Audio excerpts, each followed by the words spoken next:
여러분 안녕하세요. 이윤규 변호사입니다. 매주 수요일 읽기의 기술, 읽는 힘 이제 이번 시간 한번 진행을 해볼 건데요. 여러분들께 지금까지 말씀드렸던 걸 간단히 정리를 해야만 이번 시간도 이해가 되실 거예요.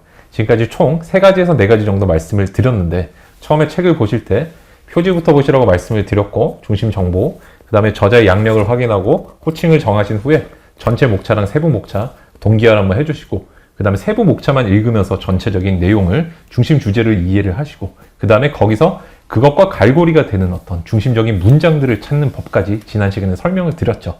사실 책을 빨리 읽는다는 거는 제가 생각할 때는 정상적이라는 표현보다 일반적인 사람한테는 조금 불가능한 게 아닌가. 저를 포함해서 저는 주변에 책을 빨리 읽는다는 분들, 비상한 분들 보고 굉장한 부러움을 많이 가졌었는데 저는 빨리 읽지는 못하지만 같은 결과를 내는 법을 이제 발견을 했죠. 나는 빨리 읽을 수 있고 잘 이해할 수 있고 많이 남길 수 있다는 분은 그냥 그대로 읽으셔도 됩니다. 그렇지만 저같이 빨리 못 읽는 사람들은 오히려 적게 읽는 게 더 중요하다라는 말씀을 드리고 싶어요. 내가 결국에 적게 읽고 다만 적게 읽지만 상대방, 저자라든지 또는 글을 쓴 분이 어떤 얘기를 하는지 내가 정확히 확인하고 이해할 수 있다면 그게 정말 많이 남는 거 아닐까요? 그래서 저는 공부할 때부터 제가 이 방법을 쓰기 시작해서 일반적인 독서도 현재 이 방법을 쓰고 있는데 그 방법이 뭐냐면 지난 시간까지 했던 어떤 목차랑 그에 연결되는 중심 문장들을 정확히 이해를 하는 거예요. 근데 이렇게 좀 쉬운 책들도 쭉 넘기다 보면은 무슨 말인지 잘 떠오르지 않을 때가 있어요. 여러분들 소설이라든지 문학작품 이런 거를 훨씬 잘 읽으시는 분들이 이런 정보성 글을 읽으시면은 어려움에 부딪히는 이유가 혹시 뭔지 알고 계시나요? 바로 머리에 잘 떠오르지가 않아서 그래요. 이미지가. 예를 들어서 소설에서 우리가 손을 잡고 걸어가다가 두 사람 사이에 어떤 감정이 고조가 돼가지고 서로를 향해서 쳐다보면서 애틋한 눈빛으로 바라보다가 서로 얼굴이 다가왔다 이러면 어머나 어떻게 이렇게 좀 마음이 굉장히 좀 고조가 되죠. 근데 여러분들이 이런 정보성 글을 읽으시면은 아무 생각이 없어져요. 그냥 무미건조하고 점점점 영혼이 내 몸을 떠나간다는 느낌을 많이 받게 되시죠. 전공서적을 읽을 때도 아마 마찬가지실 겁니다. 그 왜 그러냐면은 내가 머리를 뭔가 이렇게 땅 두드려가지고 떠오르는 뭔가가 있어야 돼. 그게 진짜 현존하는 실존하는 이미지일 필요는 없지만 뭔가 흐름상에 대충 여기쯤 있을 거고 이게 무슨 뜻이다 하면서 머리가 링크가 되는 게 있어야 된다는 거거든요.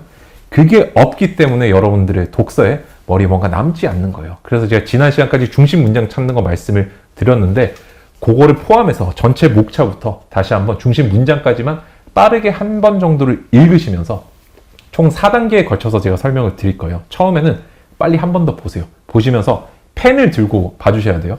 그러면서 내가 궁금한 것들을 각주를 다는 느낌 아시나요? 이렇게 눈곱 표시도 좋고 1, 2, 3 하셔도 좋아요. 그 부분만 이 부분이 잘 이해가 안 된다. 중심 문장이나 목차에서 예를 들어서 내가 태평양 이랬는데 태평양이 딱 떠오르지가 않아요. 뭔지는 알지만 태평양이란 단어를 모르진 않는데 세계지도에서 태평양이 어딘지 모르겠다. 이러면은 찾아보셔야 됩니다.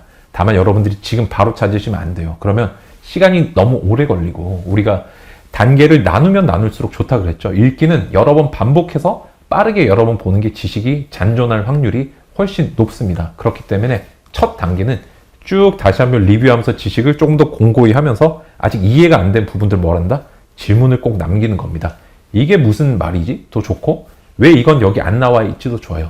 그 다음에 남태평양 뭐지? 그냥 물음표 쳐놓으셔도 좋고 어쨌든 따로 책에 내 읽기를 방해하지 않는 한도에서 여러분들이 주의할 점은 책 그 밑에다가 그 줄 밑에다가 바로 질문을 적으시거나 물음표 치시는 방법보다는 여백에다가 제가 뭔가 방주나 또는 각주 보충을 한다는 느낌으로 좀 남겨주시는 게 좋다고 권해드리고 싶어요. 왜냐면은 내가 다시 나중에 실력이 쌓여서 읽을 때 그렇게 남겼던 질문들이 엄청 방해가 많이 되거든요. 그래서 내가 실력이 없을 때는 그렇게 각주를 따로 보면 되는데 실력이 쌓이면 안 봐도 되게끔 만드는 방식이다. 이렇게 이해를 해주세요. 그래서 쭉 각주를 달면서 모르는 것만 표시를 해두는 거예요. 자, 그 다음 두 번째 단계 이제 뭐 할지 느낌이 오셨죠? 맞아요. 두 번째 단계 답을 찾는 건데 답을 찾는 단계도 좀 2단계로 나누시면 좋겠어요.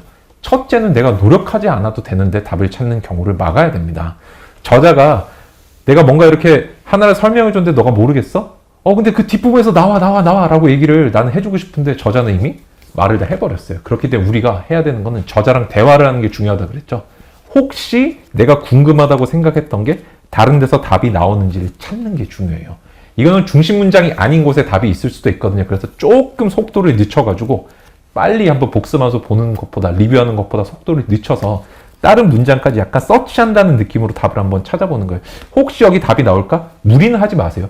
이때 또 너무 정독을 해버리거나 이해하려고 노력하거나 이래버리면은 우리가 속도감이라든지 아니면은 빠르게 읽는다는, 부담을 나에게 주지 않고 읽는다는 어떤 중요한 가치가 상실이 되어 버립니다. 그렇기 때문에 중심 문장끼리 사람이 모든 걸 기억할 수 없기 때문에 내가 줄쳐놓은 중심 문장 사이에서 답이 보이는 경우들도 있단 말이에요. 그 경우는 진짜 땡큐고, 그게 아닐 때는 앞뒤의 문장들 내가 살짝 추측을 하면서 한번 보는 거예요. 여기 답이 있지 않을까? 없으면 없다고 하고 넘어가시는 거예요. 일단 답이 있는 것만 다 적고 넘어갑니다. 자, 세 번째 단계는 그 다음 뭘 한다? 두 번째 단계는 다시 한번 핵심을 말씀드리면 책 속에서 빠르게 읽으면서 다시 답을 찾는 단계였어요. 그죠? 그 다음 세 번째 단계는 내가 책 속에 없는 것들을 구글링을 통해서 보충하는 단계입니다. 이거는 시간이 조금 걸리는데 제가 자꾸 말씀을 드리지만 미루는 게 너무너무 중요한 실력이에요. 어려운 것들은 어려운 것들끼리 모아가지고 따로 걔들만 찾는 시간을 들이셔야지, 읽으면서 찾고 그러면 쾌감은 좀 있을지 모르지만 굉장히 더뎌요. 내가 오늘 잘 보세요, 여러분들.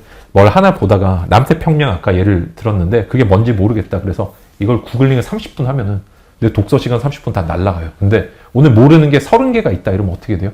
해당 것만 1분씩만 투자하면은 30개를 그래도 한번 훑을 수가 있잖아요. 이렇게 지식을 일단 채우는 것과 하나를 깊게 파는 거는 지식의 양에서, 개수에서 너무 많이 차이가 나요. 그래서 모르는 게 몇 개인지 일단 확정을 해놓고 그것만 찾는 시간을 따로 가지라고 말씀을 드리고 싶고, 그 다음 마지막 네 번째 단계.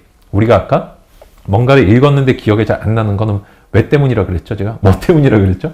머리를 땅 두드렸는데 떠오르는 게 없기 때문이라 그랬잖아요. 저는 이 떠오르는 거를 가급적이면 시각적이고 이미지, 그것조차 어렵다면 감정으로 조금 남기라고 말씀을 드리고 싶어요. 그래서 제가 이제 자료 화면도 앞에 보여드리고 있지만은 저는 이런 식으로 밑에다가 그림을 그리는 걸 좀 선호를 많이 합니다. 왜 그러냐면 예를 들어서 우리가 어떤 남아메리카에서 고추 같은 거, 안데스에서 자라던 고추를 유럽 사람들이, 스페인 또 콜럼버스 이런 사람들이 가져왔다가 유럽 전역에 흩어졌다 이러면은 사실 스페인, 포르투갈이 어디인지 모르는 분도 되게 많단 말이에요. 생각보다. 세계지도 맨날 보면서 사는 거 아니잖아요. 세계사 옛날에 배웠던 거 다 기억하는 거 아니잖아요. 그렇기 때문에 저는 살짝 못 그려도 상관없어요. 내가 나를 위해 하는 거니까. 지도를 그래서 이렇게 그리는 거예요. 그래서 여기서 어디로 퍼져나간다는 게 있으면 다음부터는 그것만 보면은 머릿속에서 여기서 여기 유럽으로 이렇게 옮겨와서 이렇게 퍼져나가는 느낌. 아, 여기 중국에 갔네. 이런 게 이미지가 딱 떠오른단 말이에요.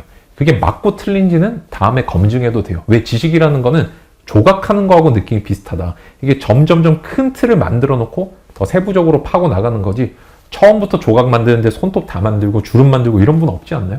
전체적인 모양 만들고 한 번 더 다듬고 나중에 세부적인 거 만들어서 지식을 다듬어 나가는 조각과 어떻게 보면 형태적인 구성 요소, 구성을 만드는 방식이 똑같다. 이렇게 좀 기억을 해주시면 좋겠습니다. 그 다음에 이미지를 통해서 내가 기억이 잘 안 된다 그러면 최소한 감정이라도 남기셔야 돼요. 내가 이거를 봤을 때 뭐라도 떠올라야 돼요. 도무지 모르겠어. 이것도 좋아요. 화가 나. 책이 왜 있다고요? 다 좋아요. 여러분들, 감정도 굉장히 기억에 있어서 도움이 되는데 그 이유는 우리가 전체적인 맥락, 콘텍스트를 가지고 외우는 게 사람의 기본적인 또 습성 중에 하나고 굉장히 쉬운 암기법 중에 하나입니다. 내가 이 책을 봤을 때 적어도 이걸 인지하고 이거를 머릿속에 집어넣고 이해는 다음에 또 하면 되니까, 그러기 위해서 뭔가 단서를 남겨놔야 되는데 내가 이만큼 읽었는데도 이해가 안 되라는 분노를 남기셔도 굉장히 좋단 말이에요. 왜 번역이 있다고 라고 해서 번역자분을 탓하셔도 좋아요. 어쨌든 여러분들이 이렇게라도 여지를 남겨두셔야 다음에 책을 읽을 때 한 단계 더 성장할 수 있는 기틀, 발판이 좀 생긴다. 이렇게 기억을 해두시면 좋겠습니다. 자, 이번 시간도 제가 여러분들께 조금 간단하고 스피디하게 핵심적인 것만 좀 전달해 드리려고 노력을 했는데 좀 와닿으셨는지 모르겠어요. 다시 한번 정리를 해볼게요. 전체적으로 내가 지난번 3편의 영상들 또는 4편의 영상들 보면서 전체적으로 중심 문장까지 찾는 게 돼 있어야 돼. 아닌 상태에서 그냥 정독하면서 이렇게 하나하나 궁금한 걸 적기 시작하면 아마 거의 백과사전 만드는 정도의 고통이 되지 않을까, 그렇게 좀 말씀을 드리고 싶고, 중심 문장까지 찾아서 뭔가 책을 좀 다이어트 시켜놨고 빨리 볼 수 있는 상황이 됐다면 이때부터는 그 중심 문장들, 작가가 나에게 정말 얘기하고 싶어하는 것들만 정확히 이해하는 게 너무너무 중요하다. 내가 다른 사람과 격차를 내려면은 적게 이해하고 최대한 많이 남기는 방식이 중요한데, 작가가 하고 싶어하는 말이 바로 내가 이해도를 높일 수 있는 가장 좋은 소재, 도구가 되겠죠. 그래서 그걸 대상으로 궁금한 점들을 처음에 뭐 한다? 남기면서 한번 읽는다. 두 번째, 책 안에서 답을 찾기 위해서 빠르게 서칭을 하면서 읽는다. 세 번째, 그래도 없으면 구글링을 해서 채우는데 이때는 이미지나 감정을 통해서 기억하는 게 훨씬 효율적이다. 이렇게 좀 말씀을 드리면서 끝내도록 하겠습니다. 저도 진짜 이렇게 수요일마다 읽기의 기술 또는 읽는 힘 준비하면서 굉장히 좀 여러분들께 이번 시간은 뭘 말씀을 드릴까 두근두근함과 기대감을 좀 가지고 좀 준비를 하고 있는데 여러분들 좀 어떠신지 궁금해요. 도움이 되신다면 정말 기분이 좋을 것 같습니다. 감사합니다. 여러분 이상 이윤규 변호사였습니다.